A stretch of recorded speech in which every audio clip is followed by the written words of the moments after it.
Hello, my name is David Rotimi, and I help global brands tell their stories in a clear and compelling way. I'm a partner at Banisoro Design Agency, and Banisoro is a full-service design agency that designs beautiful communication for brands and individuals. Hello everyone. Over the next 10 minutes, I'm going to take you through how to take proper product images for you and for your business. Okay, so we're going to go over what are the elements that make a good product image. First on the list is clarity and sharpness. That means that whatever images you're going to use on your website or any listing platform should be very clear and sharp, meaning that it should have high quality, because typically quality of your images determine how people will perceive the quality of your product. So you want to ensure that your images are very clear and very sharp as well. Next thing you want to consider are accurate color representations. Now, this is very crucial, especially when you're dealing with things like fabric or colors, things that you need to ensure that you have accurate color representation for. Okay, so it's really important to ensure that you maintain accuracy and ensure that the product looks as real as what it looks like on the screen. So in these cases, you should avoid any form of heavy editing that may change the color preset or the nature of the color. All right. Next is appropriate lighting. Of course, as you can see, as I'm going to show you in this picture, you see, this is a picture of a burger, and this is another picture of a burger, okay? But you can see the clear difference between two of them. One is properly lit, while the other isn't.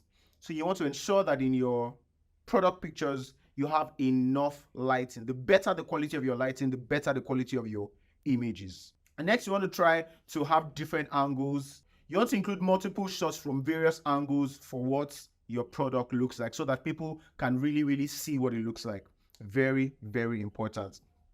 Next, you want to include contextualization. What does this look like? Now, here we're looking at shoes, okay? And what you can see here is that you have not just put a picture of the shoe, but you have put a picture of what it looks like when you are wearing the shoe. That's important. Here we can see the same thing.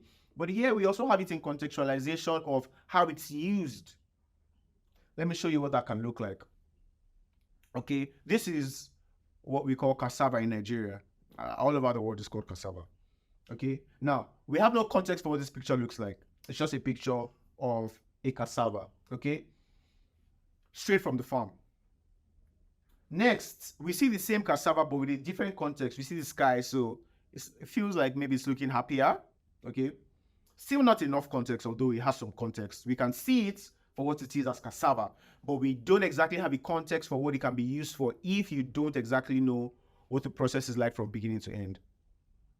Now we begin to get some context. You can see this on a wooden background.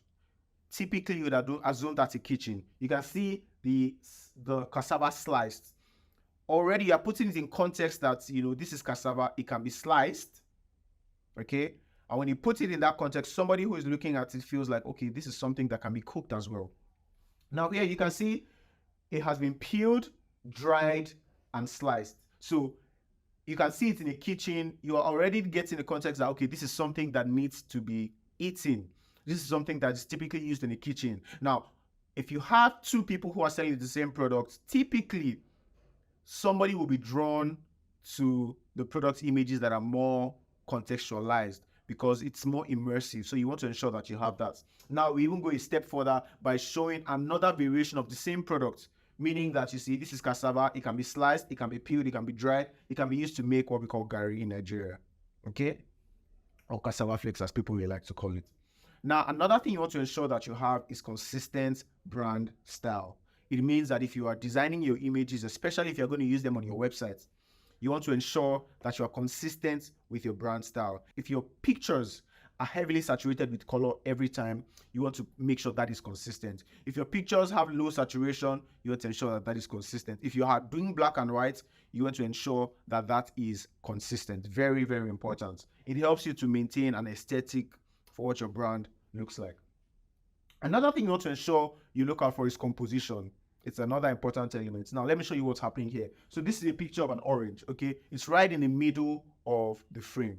Now, there's something that photographers call the rule of thirds, okay? Typically, you have this feature on your phone sometimes where you can see, you turn on your grids and you can see 4 grid lines. Now, the rule of thirds means that you position your objects on 1/3 of your frame. So you set your picture to tally with these two dots. So that's what we have in this picture. So you can see this is 1 and this is 2. Okay, now this is also useful apart from the visual aesthetic that it gives where you are able to compose it differently.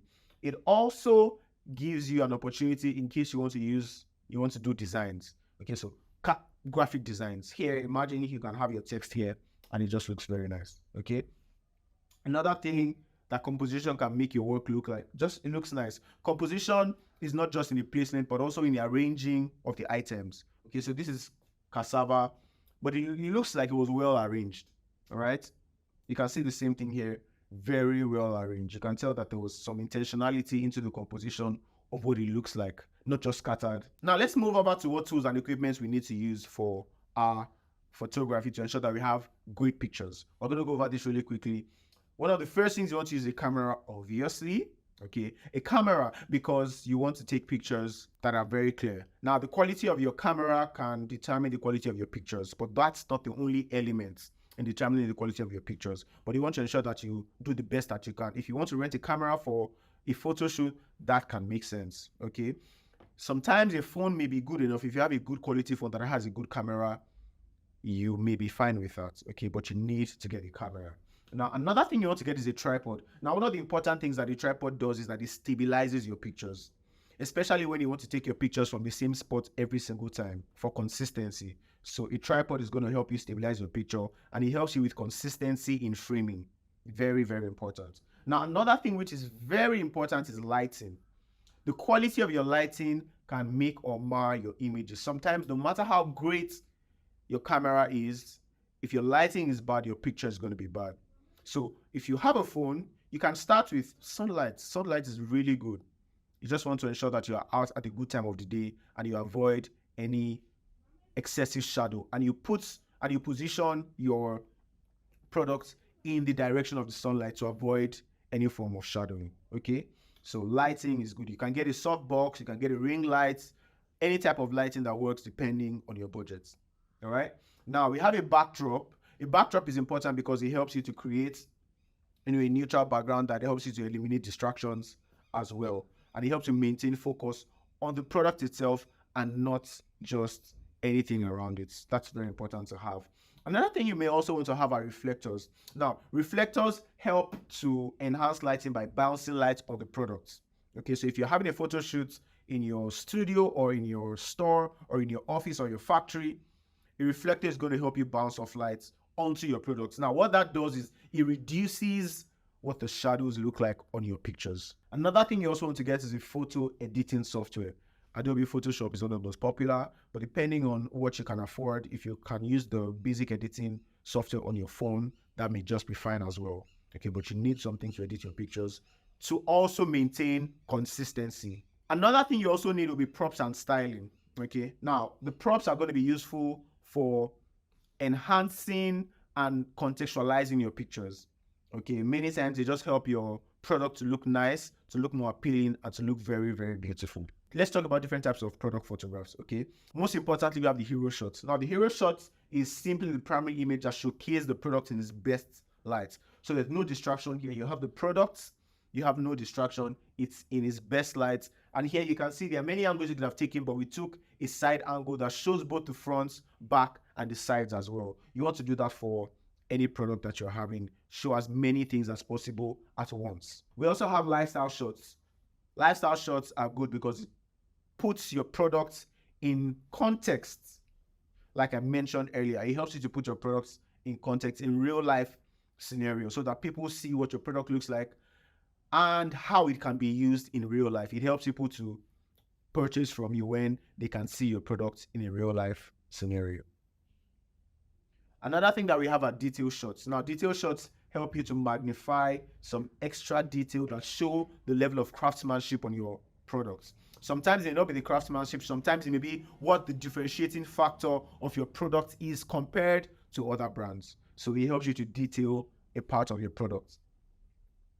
Scale and context shots. Now, what these do are, it helps you to scale your products For example, when you see this, if you didn't put it in a box with a hand beside it, you may not realize how small it is, because you see this shape may look like a paint bucket, but when it's contextualized with a physical human body and with a hand, you start to understand what size it is, how big it is, how small it is. Now take a look at this beanie. Okay, without a hand, you may not know how big it is. It may pass off for a baby's beanie, it may pass off for an adult, but you can't tell unless you scale it. Okay, which is very, very important. Here you have 360-degree shots. Okay, now what you do here is that you want to have as many angles as possible, and if possible, you may have a video where your product is rotating. If you can go that far, why not? Anything to give your customers the best experience possible. Now, action shots are different because what they do is that they help you to depict your product in use or in motion. For example, you see the shoe here. Now we're able to put it in motion because it is used for motion. But you see, makeup is not a product where you have to use it in motion, but in terms of physical effects, and many times you may need a professional photographer to achieve this.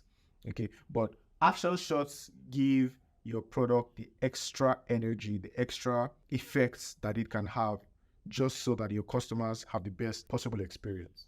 If you take all this into consideration, I'm sure that your product is going to have an amazing turnout and a great effect on the side of your customers and any other person that experiences your brand. Thank you so much. See you in the next lesson.